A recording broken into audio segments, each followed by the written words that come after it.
5টি নীল, 10টি সাদা, 20টি কালো বল আছে।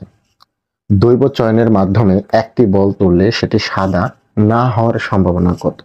তো এখানে নীল বল আছে, সাদা বল আছে, কালো বল আছে। এখানে শুধু বলছে যে দৈব চয়নের মাধ্যমে একটি বল তুললে সেটি সাদা না হওয়ার সম্ভাবনা কত। তাহলে আমি যদি এই অঙ্কটা শিখলে নীল না হওয়ার সম্ভাবনা বের করতে পারবো, কালো না হওয়ার সম্ভাবনাটাও বের করতে পারবো। প্রথম হিসেব, যেহেতু আমি টিক চিহ্ন করবো, এই জন্য যত শর্টে করা যায়। তো প্রথম কাজ, মোট বল কতটি? মোট বল 5, 10, 20, 35টি। মোট বল হচ্ছে আমার 35টি, মানে সমগ্র ফলাফল 35। এখানে সাদা বল আছে কতটি? সাদা বল আছে 10টি। যেহেতু সাদা বল নাই, সাদা বল না হওয়ার সম্ভাবনা, এজন্য সাদা বল কি বাদ। সাদা বল বাদ মানে এখান থেকে যদি আমি 10 বিয়োগ করি তাহলে কত পাবো? 25।